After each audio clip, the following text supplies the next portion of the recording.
This is the Author Blurb podcast. I'm your host, Eric Maynard, or as I'm found everywhere else, EA Maynard. But most of all, you found authorblurb.com or the Author Blurb show. Either way, I'm glad that you're here. I'm very glad that you get to listen to my conversation with Fitz, and we discuss just her books, My Noisy Comeback, My Noisy Cancer Comeback, and her other books. She's fun to talk with. She's fun to listen to, and I enjoyed it very much. I found her very inspiring and very much full of energy. And with a lot of times you find people that go through what she went through, you would sit there and assume either they're one of two ways. They're happy, but just okay happy, or they're completely down and out and everything's horrible. Fitz, I found to be full of happiness, joy. Reminds me of one of the friends I have that made me smile even when she was dealing with her own problems. With that being said, I really hope you enjoy our conversation. There's really not a whole lot to discuss about what's going on with the show or anything like that at this point. I mean, if you've been following the show, you know I'm going to be putting out reviews for people to hear books that authors that's been on the show. All the reviews I do, they're going to be focused solely on the authors that have been on this show. I don't know my schedule yet. Right now, I'm just planning on putting them out sporadically as bonus material. So if you're subscribed to the show, if you have me constantly coming in every time a new episode comes out, you're going to get it. If not, come back to the channel, come back to the website, check all the different things that I possibly have out there for you so that you can hear those. I promise you, I'm going to try to keep those as entertaining, and they'll keep improving just like the show has, and hopefully keep improving. And with that improvement, I get to be able to entertain you with amazing people like Fitz Koehler, who talks about the cancer that she went through and everything she dealt with. So let's get right to the show. Thank you for being here. Like I always tell everyone, I appreciate your time. I appreciate you being here. And I appreciate you finding and learning about these authors I talk about because, well, every author loves to be discovered and their books to be read. So take the time, listen to the conversations, go to the website, learn about Fitz, and learn about other authors. Thank you. So I'm here with Fitz Koehler, and we're talking about her 3 books. She actually has 4, but we're here discussing her 3 books and her company, Fitzness, and about getting yourself in shape, keeping healthy, and coming back from cancer. Fitz, I appreciate you being here. I'm excited to talk with you. If you could, let everyone know a little bit about yourself, about your books, and then we can go into discussing everything so everyone knows who you are. Sure. Thanks. So I appreciate you having me on your show. I'm a very noisy, very bossy girl. I have a master's in exercise and sports sciences, and I have built a career on helping people live better and longer by making fitness understandable, attainable, and fun. I haven't worked in a gym scenario in decades. What I do is all my efforts are via mass media, targeting mass audiences. So TV, radio, books, magazines, newspaper, online presence. I do a lot of corporate keynote speaking. So I show up with huge audiences and help corporations either help their organization grow stronger or help their consumers do better. I do have these 3 new books. It's My Noisy Cancer Comeback, Running at the Mouth While Running for My Life. That's my memoir. And then the next 2 books, and the memoir has done extraordinarily well. That one's been out for 2 years, and it's just killing it, especially in the cancer and running community. But these 2 new books I'm ecstatic about. The first is Your Healthy Cancer Comeback, Sick to Strong, and it's a guidebook for cancer patients, to slow the decline, because cancer care starts taking its toll on people pretty darn quickly. It did for me. And then this book will hold your hand and help you rebuild your body, after or during or after your cancer care. So I'm really excited about this one because there's nothing like it on the market and people really need it. Its companion is the Healthy Cancer Comeback Journal. And you asked about what I do. The other thing I do, and I do a heck of a lot, is I'm a professional race announcer. So I am the host or the voice of some of the largest, most iconic running events in America. And pretty cool. Los Angeles Marathon, Buffalo Marathon, Route 66 Marathon, a whole bunch. I make happy noise. Well, that's always good. And Yeah. I can see how easily you make happy noise. You seem very happy and outgoing. So that is without a doubt something I can picture. Yeah. So let's go into your first book, if we can, the My Noisy Comeback, the memoir one that you wrote. Yeah. So where do we go in that book? What are you discussing? Do you start, because you had cancer, Yeah. and then because of your lifestyle, because of your fitness and all this, you built back up your life, got back to where you needed to be. Yeah.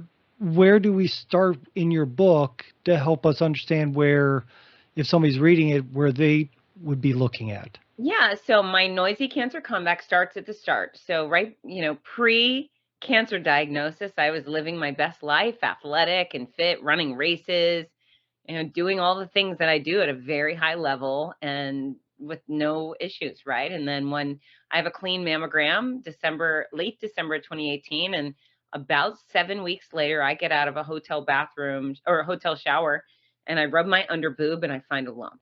And it's a Mm. sizey lump. And within a week and a half, I'm told, yes, you have cancer and it's already spread to your lymph nodes. So it's running through you like wildfire. We need to treat you aggressively and instantly. So I think I started chemo. Once they diagnose you, you still have to get your MRI and your heart tested and all these other things. But I believe we started chemo about 1 week after that diagnosis. And it was a hellacious, very, very mean chemo. I had 21 rounds of chemo, which is a Mm. lot of chemo for 15 months. I had Mm. 33 rounds of radiation. I had some surgeries. And, the book is not just, I don't know if just having cancer is all that interesting, right? Because it's just a story of woe, right? But for Right. me, because I made some really good decisions. I chose to maintain perspective. A lot of people go, "Why me?" And it's all pity party the whole time. And I cried every day, but I never had the pity party. I really thought, "Why not me? Cancer's everywhere. Why would it not come to me?" And I was just really grateful that I wasn't a child with cancer, and it wasn't my child with cancer. And because of those things, I decided, okay, I'm going to keep a smile on my face as much as possible, maintain perspective, which really goes a long way. And then I chose to pursue my passions. And so, with the treatment I had and the amount of sick I was, and I was so sick, it was like a violent stomach bug every day for 15 months and bald and all the stuff. But instead of staying home and hiding out or just sleeping my life away, I decided that cancer was not going to steal my time with my kids. If they had a show, a ceremony, a sport, I was gonna be there. I had teenagers in there. I just was defiant that cancer wasn't taking our quality time together. And then I also had decided that I wasn't gonna let cancer steal my career. The work I do is epic. It's epic fun. I adore it. If I would have stayed home, all I would have done was cry, and that would have been no good. But yeah, I boarded over 30 planes out of Gainesville, Florida, my hometown, to go travel around the country announcing races. And so my book, it targets those great decisions, the perspective, passion, positivity, but then it goes on this wild roller coaster. Because if you can imagine going through the cancer nightmare while hosting 1 million people in 30 locations around the country, things got crazy. Cancer, no one wants to talk about it, but cancer can be hilarious. Of course, it's tragic and heartbreaking. And I lost my dad and my grandmas, and there is always a lot of trauma and tragedy with cancer. I'm not ignoring that because I experienced it. But if you experience it, you also know that there's all this weird and wacky stuff that goes on in your body, and nobody talks about that. And so I talked about it. I got into the weeds on what the weird, crazy stuff is. And it's funny. And I think it's important to be able to laugh at yourself, you know? Right. And makes sense. I mean, you really don't hear too many people describe cancer as a funny side to it, but with any good or any bad, there has to be some good to it, or you have to. I guess I always look at it this way: if you can't laugh at the situation, and all you can do is cry, and who really wants to cry? Most people cry enough. Yeah, well, I tell you with cancer, I did a lot of crying, but I'm so proud of the way I handled those things. It's just, okay, yeah, I cried. I would normally cry alone in my bathroom or alone in my car. I tried not to overburden my family. They were going through this with me. And it was hard enough on them. I didn't want my kids to see me like boo-hoo on the couch. So I'd hide out and I'd cry, and then I'd get it all out.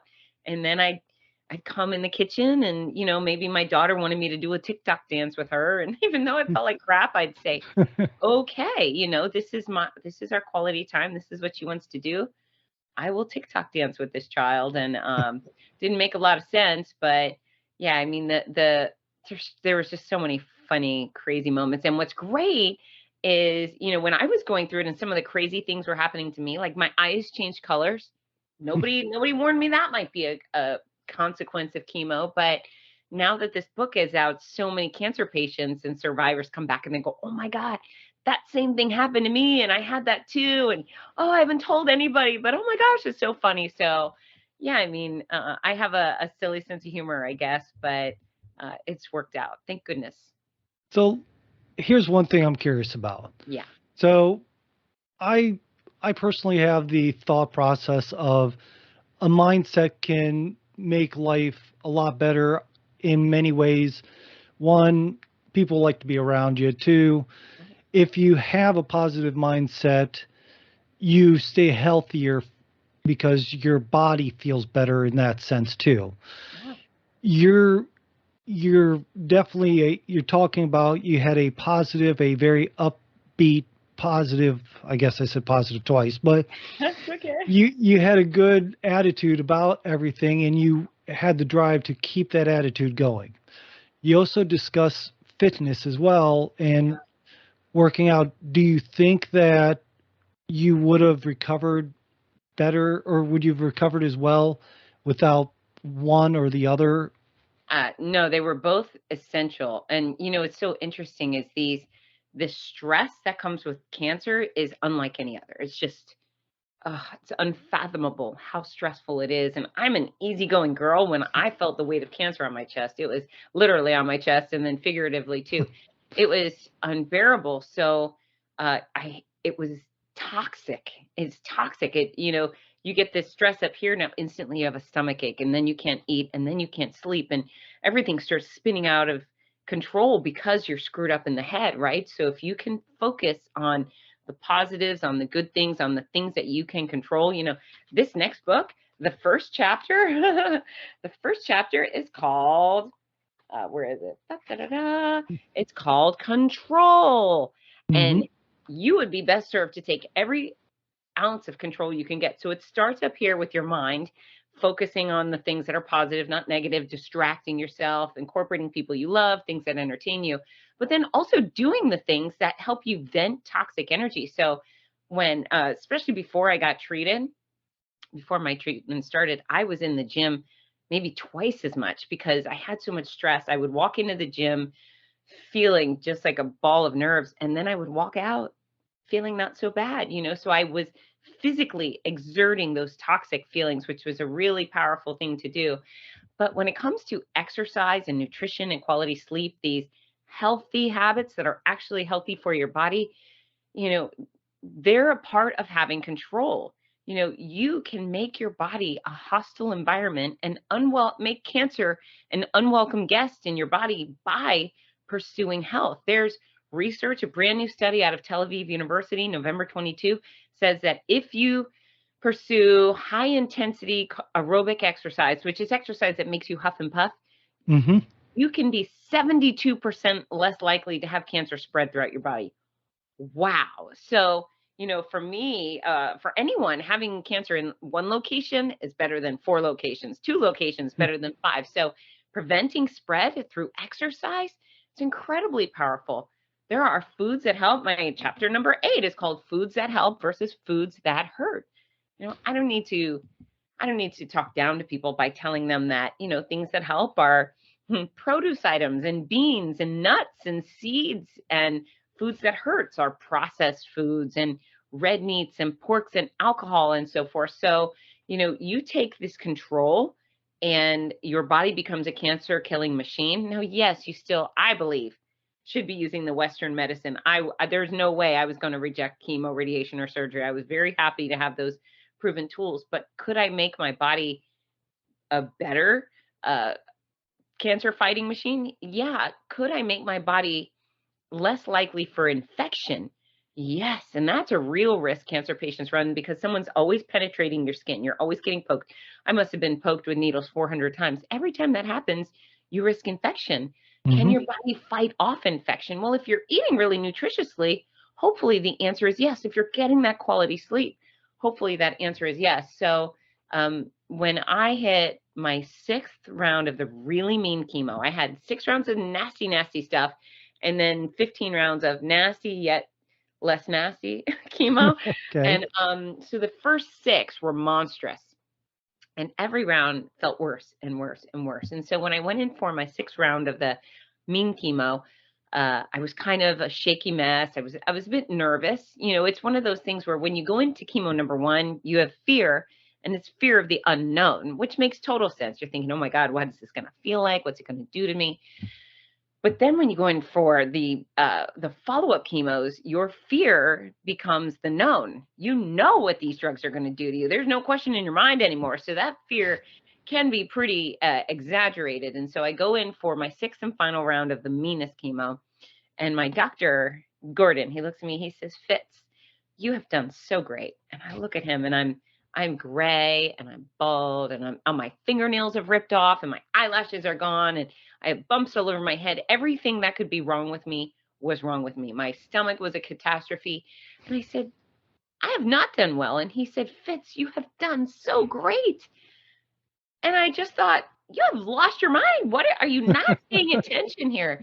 And he says, "Fitz, I'm not saying you haven't suffered. You have suffered immensely, and I acknowledge that." He said, "However, because you were so healthy and fit going into this, you have been able to travel around the country having more fun and more adventure than most healthy people do in a decade." He said, "If you were not so committed to health and fitness before treatment and during," he said, "you probably would have been hospitalized for a month.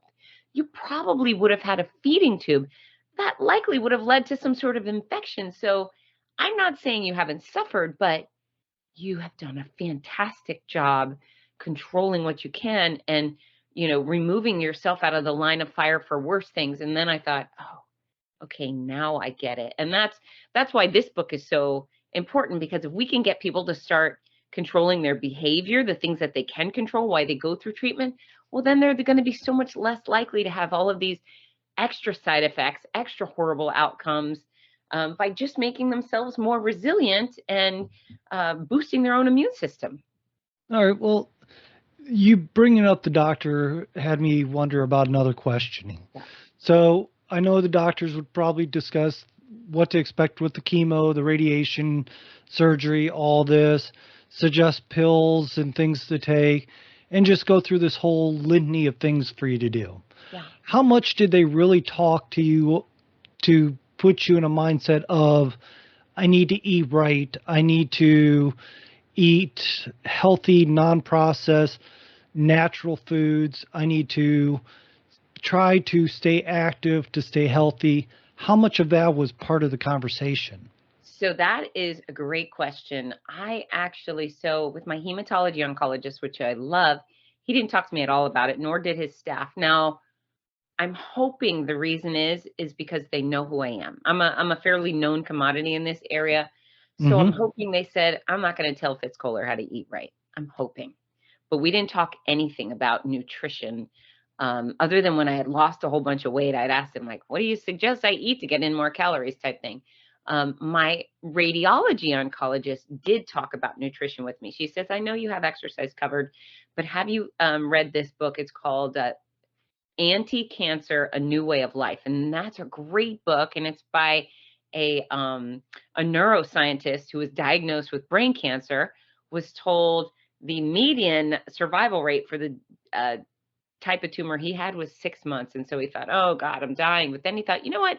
Median is 6 months, but there's a really long tail on that study. A lot of people are living a lot longer. What's the difference? And so he instantly dove into research about how people were surviving this diagnosis and others around the world. And what he found is that it was nutritional and environmental. And so he found some pretty hard data on nutrition and how certain foods can help fight cancer and make you a stronger cancer fighting machine. So the radiology oncologist, she steered me towards that. And I thought it was very powerful. And, it's interesting. There's no direct link that says, hey, sugar causes cancer. However, there's these peripheral experiences that make you say, is it feeding the cancer?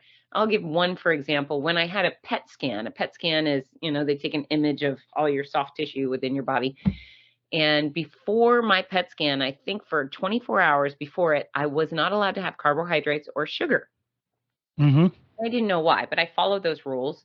And then I showed up for my PET scan, and what they did, the tech came, he's wearing this radio, whatever proof, he's wearing like magnetized outfit to protect himself. And then he has this syringe in this steel locker. He opens up and he injects me with this stuff he's so afraid of, but it's some sort of nuclear fluid that's combined with sugar. I said, why? He said, well, sugar makes your cancer dance. So we strip your body of sugar for 24 hours. And then when we want to see the cancer on a PET scan, we inject your body with sugar. It goes directly to the cancer cells and lights them up. And so, again, there is no study that directly links sugar to causing cancer or to causing cancer, but that's pretty unique. If the sugar goes straight to the cancer. So there's some,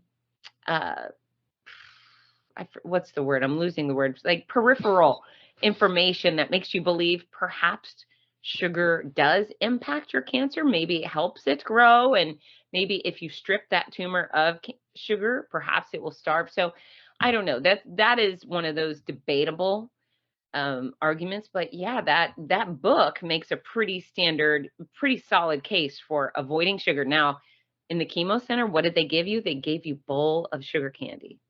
There's like butterscotch and stuff because people get sores in their mouth and really sore throats. So it was just interesting to me. On one side of the cancer building, they were saying avoid sugar. Here's some evidence that says you might want to avoid it. And on the other side, they're like, whatever, just have the sucker. And I don't know. So I had a little bit of conversations about it. I do believe we should have had far more conversations about fitness and nutrition. All right. Now, with your memoir, you ended up writing that. You tell a bunch of interesting stories. I'm assuming, and this is my thought, is your book builds people with hope to be able to come out the other end and find a healthy pattern to do it. Then you wrote Your Healthy Comeback. Cancer Comeback. Yes, Your Healthy Cancer Comeback. What's in that book? Because I don't see you having a second memoir. No. And I was going to say, and it sounds more like an instructional book of some sort. Exactly right. So this one is the memoir. That's about me. It's got my face on it. It says, yay, cancer, right? Yep. So happy. But this one is literally a guidebook. So, chapter 1 is control. Chapter 2, mental fitness with the 3 Ps, which is perspective, passions, positivity. Chapter 3 is understanding the 4 pillars of fitness. I'm going to bounce ahead. Chapter 7 is my favorite. So chapter 7 is called Everything Exercise. And I go into all the nuts and bolts of strength training, cardiovascular training, flexibility, and balance training, and how to incorporate those into your life while you're starting treatment, during treatment, coming out of treatment. But it also has this massive photo section with instructions to go with it. So, here's how to do strength training for your shoulders or stretches for your legs. So there's 100 or so standard exercise photos using gravity, bands, and dumbbells. But then there's going to be a place where maybe you're too sick to stand up. Maybe you've just had surgery. So here's a bunch of exercise. Oh, I skipped ahead. Hold on. I skipped ahead. Here they are. The exercises you can do in a chair. There's dozens. And there's a lot of cancer patients who cannot stand up at the moment. And then if you're stuck in bed, well, here is exercises you can do in bed to maintain strength, maintain mobility, because man, you lie down all the time, all of a sudden your whole body gets stiff, you lose posture, you become weaker. Nobody ever says things like, "Oh, my back is stiff," and means it in a positive way, right? Right. So, so even in bed, you can do things to prevent those negative outcomes. And then there's a whole bunch of exercises or stretches you can do in the shower. And I put that in there. It's, firsthand experience because I was so sick that I was exploding all the time. So I would probably take 4 showers a day. I was always in the shower. And so when I got in there, I would turn on my phone. I'd put Jerry Seinfeld interviews on YouTube. So I had someone to make me laugh, or I'd put on my favorite songs, Garth Brooks, and then I would Right. just stretch in the shower. And so the book has legit practical guidance. So if your grandma or your brother or your child is going through cancer care, there's things that they can do to help their body out. This book is filled with it. It's filled with nutrition. We talk about meditation, acupuncture, physical therapy, sexual health counseling. I hit people from all angles of things that they may be struggling with, they're likely struggling with, and then how to do better. And ideally, when you're done and you're in the survivor category, well, here's how to get back to full-blown vibrancy and energy and strength and even athletic adventure. Athletic adventure. Athletic So adventure.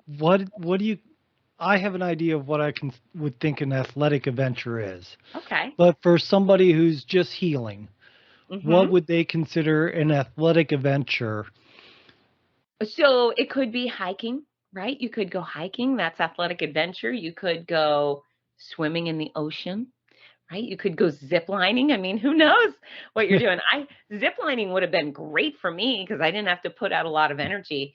Um, I was able, I mean, a little over a year after finishing all of my treatment, I ran the Boston Marathon. All right, which is a big marathon if I'm It's it's one of the most iconic races in the entire world, and it was a big deal for me. I ran some smaller races first, but just getting out to life, if you're in your senior years, your golden years, maybe you're not thinking athletic adventure, but maybe you want to do a water aerobics class. Maybe you want to do some Zumba in a chair. Maybe you want to just slow dance with your honey in your kitchen, right? So um, I think athletic adventure to me is challenging your body and doing it in a fun way that makes you laugh. well, sounds good. Yeah. So who really would benefit because not everybody that is going to read your book, I assume, is going to have cancer, or at least I hope not. So I hope as few people have cancer as possible. But Right. so, like, you have the memoir, you have the instructional, how to get back into shape, how to do all this. You also have a journal that you said. Yeah. What, who is these books directed for besides people that are dealing with cancer? So this particular book, my memoir, it's a story. It's a good story, and there's the mental resiliency tools. Anybody can use them on any day, right? So when I do Hmm. keynote speeches and I speak to a room of 400 professionals, they all go home with one of these. They don't have cancer, most of them, right? Right. Hopefully, but it's a good story, and the running community really likes it because I talk about race announcing a lot. This book specifically is for cancer patients and specifically for survivors. So if you don't have cancer and you're not done with cancer, hopefully it's someone that you care about has cancer. And what I find is that noisy, most noisy purchases have been gifts for cancer patients. So again, a lot of regular people reading them, but it's I would say 51% of the noisy books have been ordered as a gift for somebody going through it. This book, I'm hoping this book becomes the standard. Have you heard of What to Expect When You're Expecting? The book that every Yeah. pregnant woman gets, right? Yeah, we have that book here. Okay. Yeah. So once you get pregnant, everyone gets that. If you're diagnosed with cancer, I want every single cancer patient to have this in your hands because this is going to be the guidebook for navigating your disease and your treatment. and making the absolute best of it during and after. And then the same for the journal. The journal is a place, I love the journal. It's so fun. It actually will be released in March, and it's the Healthy Cancer Comeback Journal. And it's broken into sections. So the first section is all your cancer details. What's your diagnosis and what your treatment plan is, who your doctors are, where you're getting treated, and then points about you. Who are you? What's your name? Where do you go to school? Where do you work? Blah, blah, blah. But then there's a whole section for your feelings. It's a cathartic place to write down your fears and the things that motivate you, and then your faith. Some people are not driven by faith. A lot of people are. So there's room for that. There's a place for friendship. Which one of your, and there's a ton of prompts. So the prompts may sound like who has your favorite shoulder to cry on? Which friend sends the most uplifting text? There's always that comedian that brightens your day with a little message on your phone. And then the funny stuff. So again, I had the worst time ever with cancer, but I also had some really funny bright spots because I forced them. And so some of the prompts are like, what celebrity do you look like bald? For me, people would tell me I look like Grace Jones, and I would think, oh, okay. But then I got a lot of crazy Britney Spears. People go, oh, you look just like crazy Britney Spears. I was like, oh, thank you. So I'm sure all of my friends who go bald will get that experience. If you don't lose your hair, fantastic. And then the back half of the book is purely for logging your daily workouts, your nutrition, your sleep patterns as you move from sick to strong. So I'm really excited about that book. And again, that one is for cancer patients and survivors. Understand. Yeah. Now, with the memoir, Yeah. you have a bunch of stories in there, like you said. What are, like, can you give an example? Like you talked about your eyes changing color. What was the story behind that? Because I've never heard of somebody's eyes changing color. Right. So there was a whole bunch of experiences I had where I kept thinking, why didn't they warn me about this? We actually had what the PA, the physician's assistant, she sat down with me before I started chemo, me and my husband, and she said, okay, we're going to go, we calling this breast cancer 101, and we're going to tell you all the things that may or may not happen. And she went into every type of surgery one might have. And if I had a genetic thing, maybe I'd have a hysterectomy, and, maybe a pineapple would grow out of my head. She said all these things that might happen. And a lot of them did happen. I was sick and I was bald and I was tired and blah, blah, blah. But then there's all this stuff they never mentioned, and it kept happening. And I kept thinking, hello. So I was in California announcing the Big Sur Marathon weekend. And on Saturday morning, we have a 3K. I think it's a couple thousand, like 5,000 people show up. And I wake up about 5 a.m. I'm there alone. And I get in the shower, and showers are great when you're bald, because it's just like drying off a plastic bowl. They're quick and easy. You dry so fast. And so I get out of the shower, and then I take my first look in the mirror, and my eyes were pale gray. So my whole life, people have said, whoa, are your eyes gray? Are they silver? What color are your eyes? I say, well, pale blue. They're gray blue. Oh, they're gray. I looked in the mirror this morning, and my eyes were navy blue saucers, just navy blue saucers. And I thought, what's going on? I looked and I looked again, and scratching my little bald head. And I thought, well, I mean, do I call the ambulance? But I thought, if I call 911 and I say, help, my eyes have changed colors, well, they're just going to send a psychiatrist, right? What are they going to do about, oh, really? Sorry, that sounds horrible. So, I thought, well, this is bonkers. Maybe I'm just seeing things, but either way, there's 5,000 people waiting for me. So I got to get up and get going. So I get dressed, and then my announcing partner, Rudy, he comes and knocks on my door to get me like a gentleman. He always grabs me in the race mornings. And so I open the door, and the first thing he says is, what the hell happened to your eyes? And I was like, I know, isn't that crazy? And so they stayed navy for a long time. And then they've just settled into a pretty blue. I do not have the gray anymore. But that's weird. I mean, what? Nobody Yeah, talks about that stuff. yeah. Like I said, I've never once heard about the eyes changing colors for really anything. Hmm. So, I mean, with all Chemo. that, what's that? I said chemo. Well, there's a lot that happens to the body Yeah. going through treatment. And I think you mentioned before, I don't remember if it's been during this conversation, but you said that a lot of the pain and the things that you felt were actually more from the treatments than it was from the cancer itself. Yeah. I mean, I cancer never caused me any pain. And now that's not that same way with everybody. Some people have these massive tumors or it's in their bones and a lot of people have actual pain from their cancer. I just had a lump and it was in my lymph nodes. It thankfully it wasn't causing me pain, right? The treatment caused a lot of suffering. It was the path to becoming cancer free, but I'm so much suffering. A lot of people end up with burns from radiation. Thankfully, I had a fairly uncomplicated time with radiation. Surgery caused issues. That wasn't a lot of fun. I had drains, and I am over 3 years out of surgery, and I can finally do push-ups without pain. I had this pain in my clavicle from the weakness and the radiation really kind of made my the meat, the muscle. It's almost like if you took a chicken breast and you cooked it in the microwave. You know how it would become really tough. Yeah, rubbery and such. Yeah. Yes, yes. So my muscles and my breast tissue was kind of rubbery, and it felt like I've been hit with a bat. Like it just is Hmm. bruised. I still feel bruised. It's years after. So, anyways, yeah, a lot of suffering from the treatment, never from the actual cancer for me. Very ironic. Well, do you think that a bit again going back to the physical side of it, you're staying healthy beforehand? Because, you know, I try where I can a little bit to stay healthy.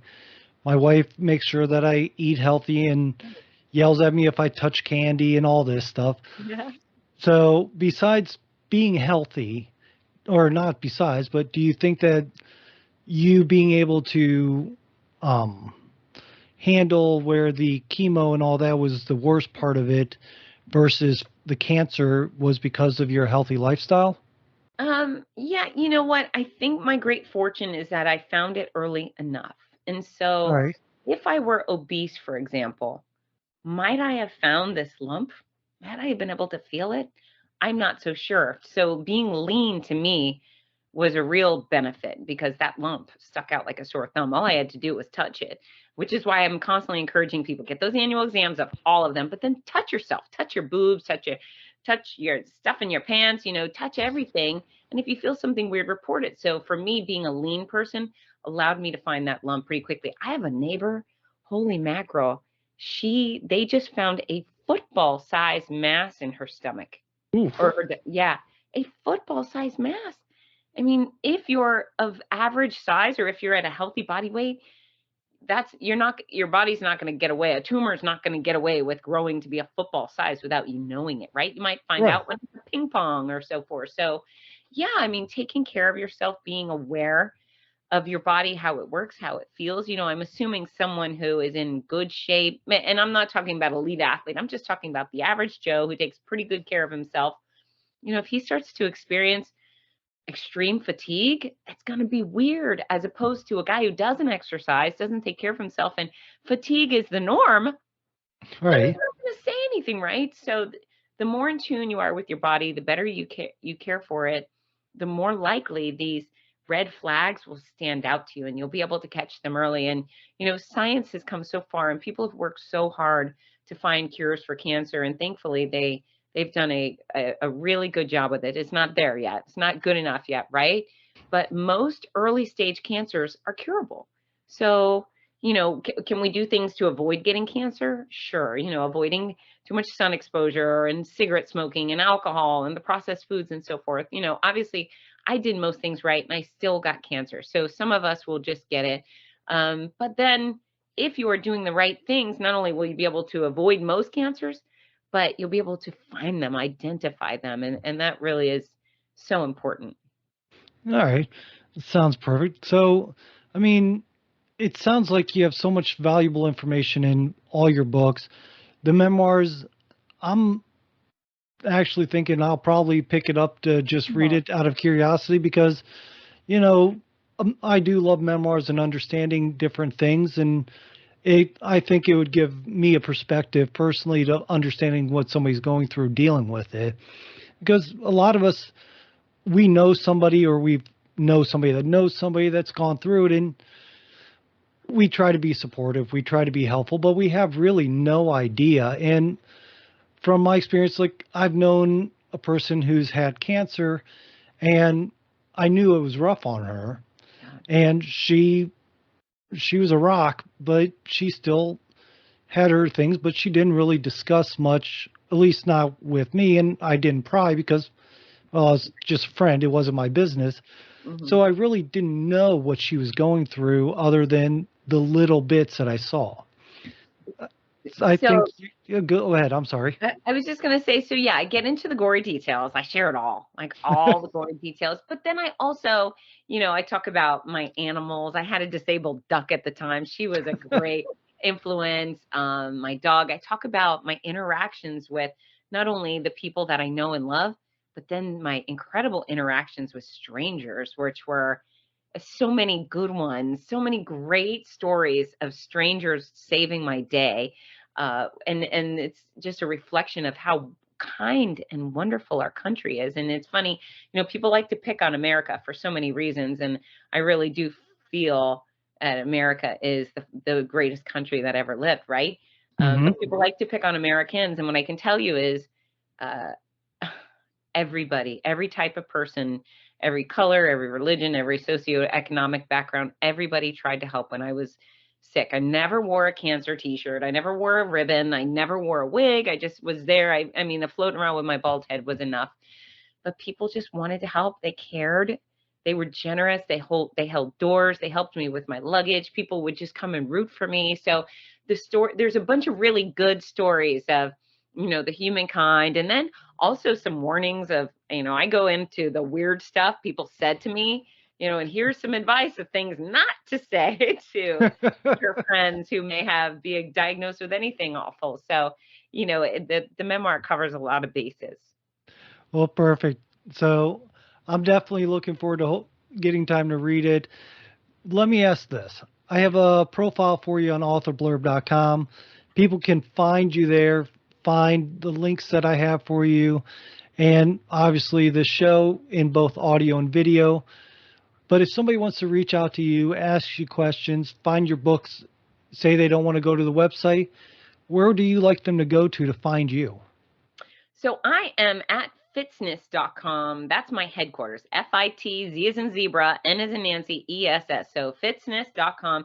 It's got tons of free resources. So anyone looking to just get fit with their body, whether it's cancer or not, there's free recipes, free articles, free workout videos, all sorts of free stuff. All of my books are available at fitzness.com. And I also have these fun little stickers and magnets and hats, and it's the comeback queen and the comeback king gear, which make great gifts for anyone going through it. But every book that leaves my office, I sign them personally. So if you want to say make it out to Susie Q, I'll make every book out to Susie Q, include the free gift with purchase, and then I wrap them all beautifully and ship them off with love because I really love my readers. I've got online courses, all sorts of nice things at fitzness.com. However, these books are available wherever books are sold. So I prefer people come to fitzness.com, but if you want to go to Amazon or Barnes and Noble, or my audiobook is available on all platforms, Chirp and Google Play and Apple. That's Noisy. My Noisy Cancer Comeback is an audiobook. So yeah, Fitzness ideally, and then the others as a second choice. And then I'm also at Fitzness on all social channels. And, my request is that um, if you follow, I promise quality content in return. But what I'd prefer is that you reach out and tell me you heard me on your favorite podcast and you'd like to connect, because I'd much rather have friends than followers. I absolutely agree, and I think that's a perfect sentiment. So, Thanks. with that being said, I'm, you know what? Before I let you go, Yeah. what is one message you would actually give somebody just to finish this off? You have such a positive outlook, a positive way of thinking. What's a message if somebody's going through cancer, whatever illness, what's something you would tell them to help them get through it? You take control of absolutely everything you can. The things that you can control right now are your mindset and then the things you do with and to your body. And so you're in charge of all of that. And seek out joy. Don't just seek it out, but force it into every single day. It'll make the whole experience, even though I know it's horrible. I've been through horrible. But when you force in joy, it just kind of takes the edge off. And, you might even have some really good days if you're committed to it. Kind of reminds me of a story my son wrote about going on a joy hunt. Oh, I So, love that. yeah, so he tells me he goes on a joy hunt every day now. So it's very cute and it's wonderful. So thank you very much again for being here. I've enjoyed talking with you. I think anyone listening or watching this show is going to get a whole lot out of it, and they should get your books as well. At least the memoirs, gift it, read it, share it, things like that. I really feel would be a benefit to most people. So, Fitz, thank you again very much for being here. This is going to be the end for everybody else, but you and I will talk a little bit more. Thank you. So thank you for making it this far. Remember, you can go to authorblurb.com where there's plenty of stuff there for you to find. Enjoy another author. Enjoy finding that book that you love. So take the time, do me a favor, share, subscribe, enjoy the show, and tell others. Thank you.